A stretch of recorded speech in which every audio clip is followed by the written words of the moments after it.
9월, 10월 두 달 동안에 예수님이 누구신가라는 주제로 계속해서 말씀을 살펴보고 있습니다. 오늘은 그 마지막이 될 것 같습니다. 예수님이 누구신가 마지막으로 참 포도나무이신 예수님에 대해서 오늘 말씀을 나누기를 원합니다. 다음 주일은 10월 마지막 주일이긴 하지만 종교개혁 기념주일입니다. 약 500년 전에 종교개혁이 이 땅 가운데 일어나는데 그 종교개혁의 정신에 대한 말씀들을 좀 함께 나누기를 원합니다. 성찬식도 진행되오니 한 주간 기도로 준비하셨으면 좋겠습니다. 다시 한번 말씀드리지만 우리가 예수님이 누구신가라는 말씀을 계속 살펴보는 이유는 그 목표가 분명합니다. 예수님을 더 많이, 더 깊이 알아가기 위함입니다. 성경에서 안다라는 단어는 지식적으로 아는 것을 말하지 않습니다. 안다라고 하면 체험을 통해, 관계를 통해 아는 것을 말합니다. 예수님이 누구신지를 안다라는 것은 직접 예수님을 만나고 체험하고 또 예수님을 관계를 통해, 예수님과의 관계를 통해 친밀한 교제를 통해 알아가는 것을 안다라고 말합니다. 예수님을 알아가는 것이 얼마나 좋고 또 대단한 일인지 모릅니다. 그래서 그것을 제가 마치 금광에서 금을 발견한 것 같다라고 비유를 했습니다. 광부들이 금을 발견하게 되면 이 금은 맥을 발견하면 그 맥을 따라 쫙 이어지기 때문에 금을 발견하면 얼마나 기뻐하는지 모릅니다. 여러분, 예수님을 아는 것은 그와 같은 거예요. 예수님이 어떤 분이신지를 알게 되고 깨닫게 되고 발견하게 되고 그 주님과 만남과 교제를 경험하게 되면 더 알고 싶어서, 더 많이, 더 깊이 알고 싶어서 그렇게 애를 쓰게 돼요. 예수님을 알고 싶어서 말씀을 더 주의 깊게 듣게 되고 말씀을 읽고 묵상하게 됩니다. 예수님을 더 많이 알고 싶어서 기도하게 됩니다. 여러분, 예수님을 알아가는 것, 이것이 우리 인생에 있어서 가장 행복한 일이요, 또 우리의 삶의 목표와 방향을 바꾸는 놀라운 사건이 된다는 거예요. 우리 예수만교에 속한 모든 성도님들은 이 예수님을 알아가는 기쁨을 발견하기를 소원하고 예수님을 더 깊이 더 많이 알아가기 위해 그렇게 평생을 힘쓰는 모든 성도님 될 수 있기를 주님의 이름으로 축복합니다. 예수님이 어떤 분이시냐, 성경에서 온통 예수님 얘기지만 그 중에서 특별히 예수님이 나는 누구누구다, 예수님의 자신에 대한 선언을 하는 내용이 요한복음에는 7군데가 나타납니다. 이 헬라어 동사는 항상 성숙격이 동사에 다 포함되어 있어요. 그래서 꼭 나는 이란 말을 안 붙여도 예수님이 하시는 말씀인지 누가 하시는 말씀인지 그 단어만 봐도, 동사만 봐도 다 알 수 있어요. 그런데 유독 나는 누구누구다, 에고 에이미라는 단어를 써서 강조하는, 예수님이 누구신 것을 굉장히 강조하는 표현이 7번이 나타난다는 거예요. 예수님이 어떤 분이십니까? 예수님은 생명의 떡이십니다. 예수님은 세상의 빛이십니다. 예수님은 양의 문이십니다. 예수님은 선한 목자이십니다. 예수님은 부활이요 생명이십니다. 예수님은 길이요 진리요 생명이십니다. 그리고 오늘 마지막으로 예수님은 참 포도나무다라고 자신을 계시하여 주십니다. 이 비유를 통해서 예수님이 어떤 분이신지를 오늘 말씀을 통해 알아가는 귀한 시간이 되었으면 좋겠습니다.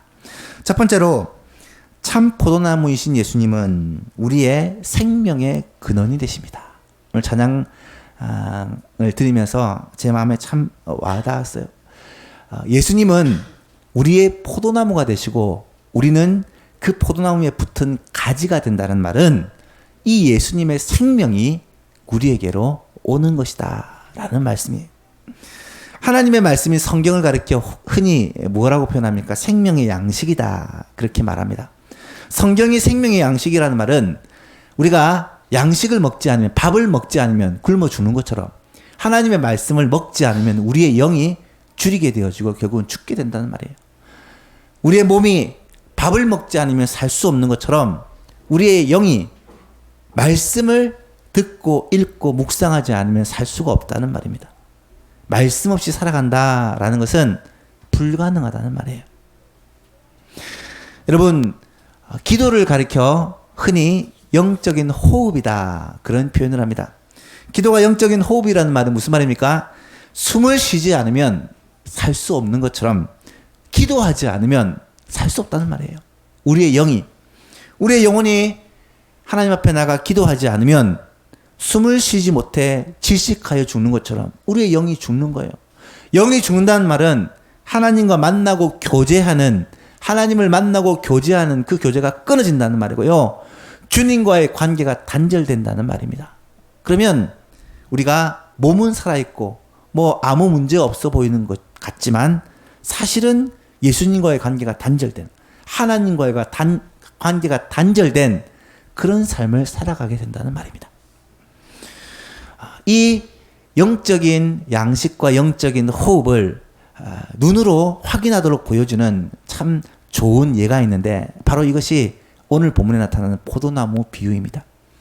가지가 나무에 붙어 있다. 이것은요, 가지와 나무가 붙어 있으면 이 가지는 사는 것이고 나무로부터 가지가 떨어져 나가면 이 가지는 죽는 거다. 이것을 눈으로 명확하게 보여주는 비유다라는 것이죠. 요한복음 15장에서 예수님은 자신을 포도나무라고 소개합니다. 하나님 아버지를 농부라고 소개하고요.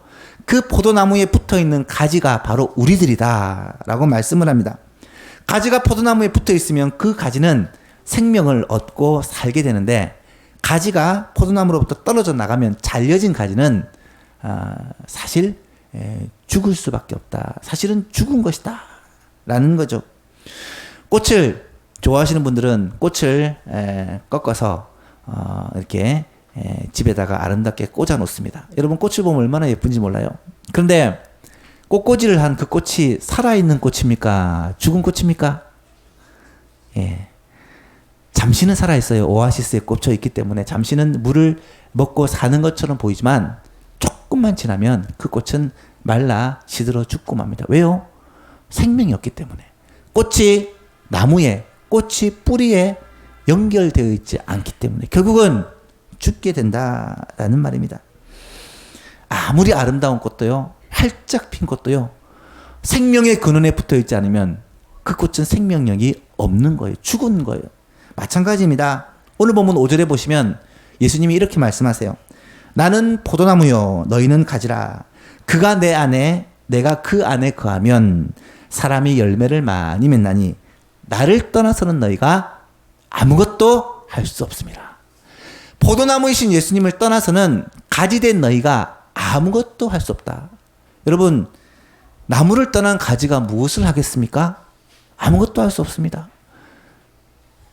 아무것도 할 수 없는 정도가 아니라 그 가지는 사실은 죽은 가지라는 거예요. 그래서 6절에 뭐라고 말씀합니까? 사람이 내 안에 거하지 아니하면, 사람이 예수님 안에 거하지 아니하면 가지처럼 밖에 버려져 마르나니 사람들이 그것을 모아다가 불에 던져 사르니라. 예수님으로부터 떨어진 가지는, 예수님으로부터 떨어진 사람은 그 소용이 땔감으로밖에, 말라 비틀어져 땔감으로밖에 사용될 수 없다라는 말이에요. 생명을 잃어버렸기 때문에. 그렇습니다. 주님께 붙어 있지 아니하는 사람은 살아있는 것 같아도 살아있는 것이 아니라 생명력을 잃어버렸기 때문에 생명의 역할을 할 수 없는, 아무것도 할 수 없는 존재가 되어버리고 맙니다. 그렇다면 가지가 나무에 붙어 있다는 것은 구체적으로 어떤 것을 의미할까? 가지가 나무에 붙어 있다는 것은 바로 예수님과의 연합을 의미합니다. 우리가 예수님과 연합되어 있다라는 것을 붙어 있다라고 말하는 것이죠. 여러분, 어떻게 우리가 예수님과 연합될 수가 있겠습니까? 우리가 예수님과 연합되는 방법을 성경은 예수님을 영접하는 것이 예수님과 연합된다라는 거예요. 예수님을 나의 구주, 나의 주님으로 영접할 때 주님이 내 안에 오시고, 그래서 주님과 우리 사이에 이 연합이 이루어진다는 거예요. 이것을 로마서에서는 접붙임을 당한다라고 표현해요. 여러분, 접붙임이 무엇인지 아시죠? 가지를 나무에다 붙이는 거예요. 붙이면 이 가지가 나무와 연결되어서 이 나무의 가지가 되는 것입니다. 로마서 11장에 보면 예수님이 이런 말, 바울 사도가 이런 말을 합니다. 또한 가지 얼마가 꺾이었는데 돌 감람나무인 내가 그들 중에 접붙임이 되어 참 감람나무 뿌리의 진액을 함께 받는 자가 되었은즉 옳도다. 그들은 믿지 아니함으로 꺾이고 너희는 믿음으로 섰느니라. 믿음으로 접붙임을 당한다는 거예요. 여러분, 원래 참 감람나무는 유대인을 말하는 것이고요. 돌 감람나무는 이방인을 비유한 거예요. 참 감람나무에서는 참 감람나무의 열매가 맺히고 돌 감람나무에서는 돌 감람나무의 열매가 맺힐 뿐이에요. 그런데 이 돌 감람나무에 있는 가지를 잘라다가 참 감람나무에다 갖다 붙이면 놀랍게도 그 가지에서 좋은 열매가 맺혀지게, 그래서 꺾어지를 하는 거죠. 여러분, 무슨 의미입니까? 원래는 하나님의 은혜와 복을 받는 좋은 가지가 유대인들이었는데, 유대인이 하나님을 믿지 않음으로 말미암아 꺾이고, 대신 돌 감람나무였던 이방인들이 그 참 감람나무에 접붙이게 됨으로 말미암아 그들이 좋은 열매를 맺는 나무가 되었다라는 그런 말씀이에요. 사랑하는 예수님 성도 여러분, 여기 계신 모든 성도님들이 참 포도나무이신 예수님께 접붙임 받아요. 예수님을 믿고 영접함으로 말미암아 예수님의 가지가 되어 생명력을 가지고 아름다운 열매를 맺은 살아있는 가지가 될 수 있기를 간절히 축복합니다. 반짝 꽃을 피우고 아름답게 보이다가 시들어버리고 마는 그런 꽃꽂이 꽃이 아니라 나무에 붙어 있어 싱싱하게 자라 잎사귀도 맺고 열매도 맺는 그런 좋은 가지가 되는 은혜가 모든 성도님들에게 있기를 소원합니다. 이렇게 참 포도나무에 달린 가지는요, 나무로부터 생명력을 얻습니다. 두 번째로 참 포도나무이신 예수님은 모든 복의 근원이 되십니다. 가지가 포도나무에 붙어 있다라고 할 때 그냥 포도나무에 달려 있다라는 것만으로는 부족합니다. 그냥 달려 있는 것이 아니라 이 포도나무와 완전히 결합되어서 포도나무로부터 물과 양분을 공급받아야 이 가지는 싱싱하게 살고 또 열매를 맺을 수가 있게 되는 거죠. 마찬가지입니다. 우리가 예수님과 연합이 되는데 예수님과 적당하게 그렇게 관계를 맺는 것이 아니라 예수님과 완전히 연합되어서, 경상도 말로 하면 단디 붙어서 예수님과 아주 친밀한 관계 속에서 예수님으로부터 은혜와 복을 받아 누리며 살 때 이 가지는 싱싱하게 자라는 거예요. 그것을 가지가 이 나무에 완전히 연합되어서 그렇게 열매 맺는 가지가 된다라고 설명을 합니다. 우리가 예수님께 참 포도나무이신 예수님께 단디 붙어 있는 완전히 연합되는 비결이 어디 있을까? 오늘 보면 7절에서는 그 비결을 이렇게 설명해 주고 있어요. 7절 같이 한번 읽어볼까요? 시작. 너희가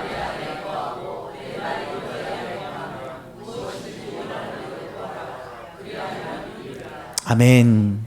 참 포도나무이신 예수님이 그리고 가지 된 우리가 연합되는 것을 이렇게 설명해요. 너희가 내 안에 거하고, 너희가 내 안에 거한다 라는 말은 우리가 예수님 안에 들어가는 것, 말씀드린 접붙임을 당하는 것, 예수님을 영접함으로 믿음으로 말미암아 예수님과 연합되는 것을 의미합니다. 그리고 내 말이 너희 안에 거하며, 내 말이 너희 안에 거한다는 말은 하나님의 말씀, 예수님의 말씀이 우리 안에 거하는 것을 말씀하는데, 우리가 예수님과 연합되어 예수님의 음성에 귀를 기울이고 그 말씀을 듣고 읽고 묵상하고 순종함으로 말미암아 말씀이 우리 가운데 역사하는 것을 의미하는 거예요.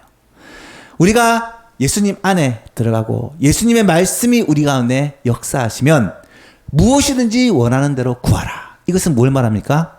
기도하는 거예요. 주님과 우리 가운데 이 연합과 교제가 회복되고 나면 주님 앞에 기도하게 됩니다. 우리가 원하는 것을 구하게 돼요. 그러면 주님이 그 기도를 들으시고 응답해 주십니다. 이것은 주고받는 대화죠. 사랑하는 성도 여러분, 이런 놀라운 역사가 예수님과 교제하는 사람 가운데는 일어난다는 거예요. 혹시 광고 카피 중에 이런 말씀 기억납니까? 몇십 년 된 것 같아요. 역시 결론은 버킹엄. 기억나세요? 옛날 얘기죠. 뭐 양복 광고였던 것 같아요. 입어보니까 결론은 버킹엄이다. 그랬던 기억이 납니다. 여러분, 신앙생활에서도요, 결론이 있어요. 항상 결론은 말씀과 기도더라고요. 무슨 말입니까? 우리가 이 땅을 살아갑니다. 하나님의 자녀로 산다지만 이 세상을 살아가다 보면 여러 가지 일들을 계속해서 만납니다. 어려움을 당하기도 하고요. 힘든 일을 당하기도 하고요. 때로는 환난과 고통을 당하기도 합니다. 속기도 하고요. 실패하기도 하고요. 좌절하기도 하고 낭망하기도 합니다. 여러분, 신앙과 삶, 신앙과 일, 신앙과 돈, 신앙과 인간관계, 얼마나 많은 갈등과 고민 속에서 살아가는지 몰라요.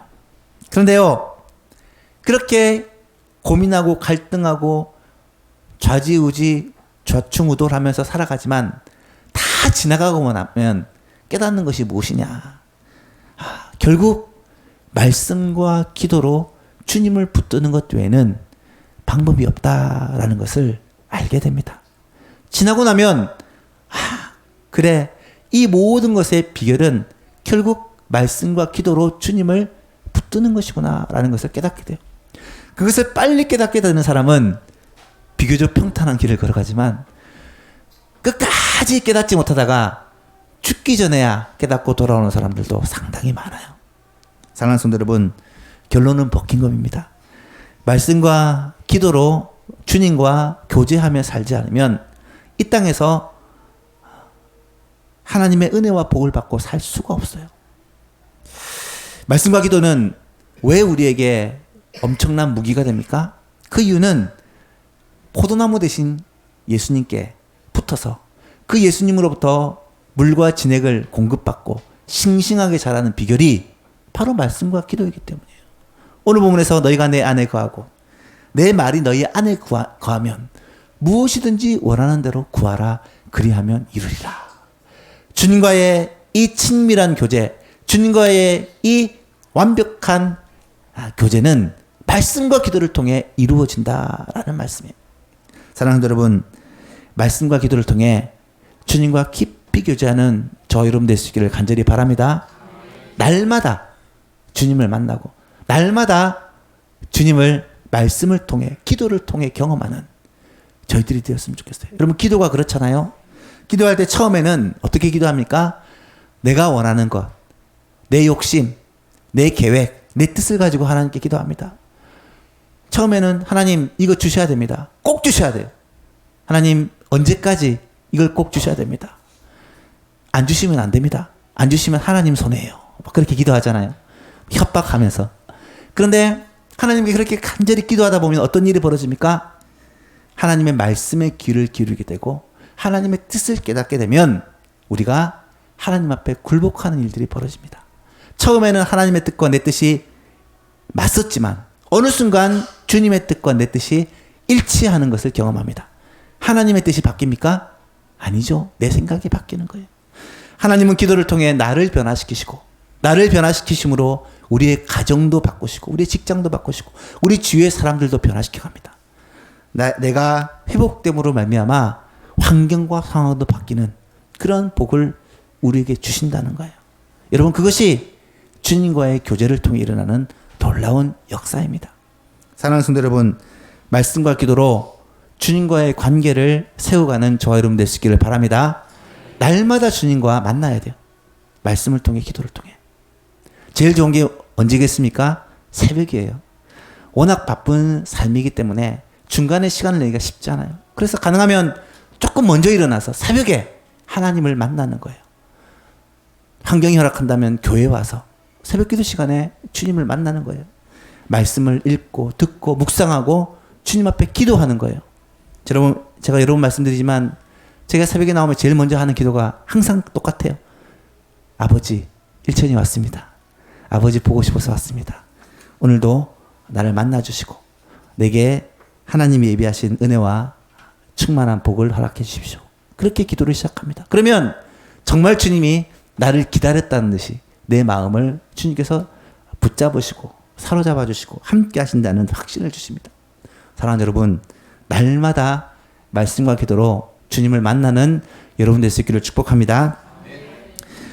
기도는요, 주님과 교제하는 시간이에요. 만나는 시간이에요. 말씀 묵상은 주님을 경험하는 시간입니다. 그래서 예배와 기도회와 묵상의 시간이 우리에게 있어서는 생명과 같은 소중한 시간이라는 거예요. 하나님께서 우리에게 주시는 그 복을 받는 그 복의 통로가 되는 시간이라는 사실입니다. 만약에 말씀과 기도를 통해서 하나님과 교제하고 만나지 않으면 예수를 믿는다고 하지만 실제로 아무런 능력을 발휘하지 못하는 유명무실한 성도가 되어버리고 맙니다. 그래서 4대 교회가 예수님께 책망을 받잖아요. 우리가 7교회를 배우면서 4대 교회에 예수님이 이런 말씀하시는 것을 보았습니다. 계시록 3장에 보니까 4대 교회 사자에게 편지하라. 하나님의 7영과 7별을 가지시니가 이르시되, 예수님이 말씀하십니다. 내가 내 행위를 아노니 내가 살았다 하는 이름은 가졌으나 죽은 자로다. 여러분, 우리는 이런 책망을 받지 않아야 할 것입니다. 우리를 향해서 주님이 말씀하시기를 네가 살았다 하는 이름을 가졌지만 교회는 다니고 신앙생활을 하고 장로고 집사고 권사고 사명을 가지고 일은 한다고 하지만 사실은 주님과의 관계가 단절된 영적으로 죽은 사람이다 라고 말씀하실까 두려워해야 한다는 거예요. 주님과 날마다 말씀과 기도로 교제함으로 살아있는 성도가 될 수 있기를 축복합니다. 한번 따라해 볼까요? 기도해야 삽니다. 말씀 읽어야 삽니다. 말씀과 기도를 내버려 두고 신앙생활하는 어리석은 자가 한 명도 없기를 주님의 이름으로 축복합니다. 마지막 세 번째로 우리는 참 포도나무이신 예수님으로부터 생명의 공급을 받고요. 또 복을 받습니다. 마지막으로 참 포도나무이신 예수님은 아름다운 열매의 근원이 되신다라는 것이죠. 4절 말씀 같이 읽어볼까요? 시작. 내 안에 거하라. 스스로 열매를 맺을 수 없음 같이 너희도 내 안에 있지 아니하면 그러하리라. 아멘. 가지가 포도나무에 붙어 있지 않으면 그 가지는 스스로 열매를 맺을 수 없습니다. 생각해 보십시오. 나무에서 떨어진 잘려진 가지가 열매를 맺는다. 있을 수가 없는 일이죠. 마찬가지로 우리가 예수님으로부터 떠나 있고 관계가 단절됐는데 우리의 삶에 열매가 맺힌다? 있을 수가 없는 일이라는 말이죠. 열매는 사실 가지가 맺는 게 아니에요. 가지에 맺히는 것입니다. 이 차이 아시겠어요? 가지가 나무에 붙어 있으면 나무로부터 물과 영양분을 공급받으면 열매는 이 가지에서 자연스럽게 맺혀지는 것입니다. 마찬가지예요. 우리의 신앙생활도 우리의 삶의 열매들이 의의 열매, 성품의 열매, 전도의 열매, 찬양의 열매, 우리의 삶의 아름다운 열매들이 내가 맺으려고 애써서 맺는 것이 아니라 예수님께 딱 붙어 있으면 이런 아름다운 열매들이 맺혀지는 것이다 라는 사실이에요. 내 안에 거하라. 나도 너희 안에 거하리라. 가지가 포도나무에 붙어 있지 아니하면 열매를 맺을 수 없지만 가지가 포도나무에 붙어 있기만 하면 저절로 열매를 맺게 된다는 것이 오늘 말씀을 통해서 가르쳐 주시는 진리다라는 것입니다. 사랑하는 여러분, 예수님에게 단디 붙어 있어서 아름다운 열매를 맺는 신앙생활을 하는 모든 성도님 되시기를 축복합니다. 그럼 예수님께 붙어 있으면 어떤 열매를 맺느냐? 마지막으로 8절에 이 열매가 두 가지 유익이 있다라고 설명합니다. 같이 읽어볼까요? 시작. 너희가 열매를 많이 맺으면 내 아버지께서 영광을 받으실 것이요 너희가 내 제자가 되리라. 아멘. 우리가 많은 열매를 맺으면 두 가지 약속이 나타납니다. 하나는 하나님 아버지께서 영광을 받으신다. 여러분, 이것은 다음 주에 좀 자세하게 생각해 보려고 합니다. 종교개혁 정신에 대해서 생각해 보면서 하나님의 영광이라는 이 주제를 가지고 우리가 왜 살아가는지, 살아가는 목적과 이유가 무엇인지, 여러분 종교개혁이 그것 때문에 처음에 발발이 되었거든요. 그것에 대해서 다음 주에 생각을 해보기로 합니다. 하나님의 영광에 사는 것이 가장 복된 삶이에요. 가장 행복한 삶입니다. 우리가 지음받은 목적이요, 하나님과 교제하며 하나님께 영광 돌리는 삶을 살기 위해 하나님 우리를 지으셨어요. 그 지은 목적대로 살 때 우리는 가장 행복합니다. 그 목적을 잊어버리고 내 욕심과 내 기쁨을 위해 살 때 우리는 비참해지는 것을 경험합니다. 다음 주에 구체적으로 생각해 보기로 하고요. 하나님 영광 위해 살게 된다. 이것이 열매 맺는 삶의 놀라운 약속이고요. 또 한 가지, 우리가 예수님의 제자가 되어진다라고 약속합니다. 우리가 예수님의 제자가 된다는 것은 적어도 두 가지 의미를 가지고 있어요. 하나는 우리가 예수님을 닮아간다는 거예요. 예수님의 삶의 모습을 우리도 닮아간다는 거예요. 예수님이 살았듯이 우리도 살게 된다는 거예요. 얼마나 놀라운 복입니까? 또 한 가지는 예수님이 원하시는 예수님의 뜻이 우리의 삶을 통해 이루어진다는 거예요. 좀 쉽게 설명하면 예수님이 살았으면 좋겠다 하는 대로 우리가 살게 된다는 거예요. 그게 제자잖아요. 여러분, 예수님이 원하시는 대로 살고 싶지 않으십니까? 다시 한번 물어볼게요. 대답을 하셔야 돼요. 예수님이 원하시는 삶을 살고 싶지 않으십니까? 살고 싶죠? 그렇게 살고 싶죠? 그런데 그게 되던가요? 잘 안 되잖아요. 근데 오늘 본문에서는 분명히 약속이에요. 예수님 안에 거하면, 예수님께 붙어 있으면, 포도나무 대신 예수님께 우리가 단단하게 붙어 있으면 우리의 삶에 저절로 열매가 맺힌다. 저절로 우리가 주님이 기뻐하시는 삶을 살게 되는 주님의 제자가 된다라고 약속합니다. 그럼 우리가 힘써야 될 것이 무엇입니까? 열매를 많이 맺어야지, 예수님을 기쁘시게 하는 삶을 살아야지, 이렇게 힘쓸 게 아니라 예수님과 날마다 친밀한 교제와 주님께 붙어 있기를 힘써야 된다라는 것이죠. 사랑하는 성도 여러분, 오늘도 내일도 날마다 주님과 단단하게 붙어 있어 주님과 친밀하게 교제하여 주님으로부터 물과 양분을 공급받고 생명을 얻고 또 주님의 복을 받으며 아름다운 열매를 맺혀가는 모든 성도님 될 수 있기를 주 예수 그리스도의 이름으로 축복합니다.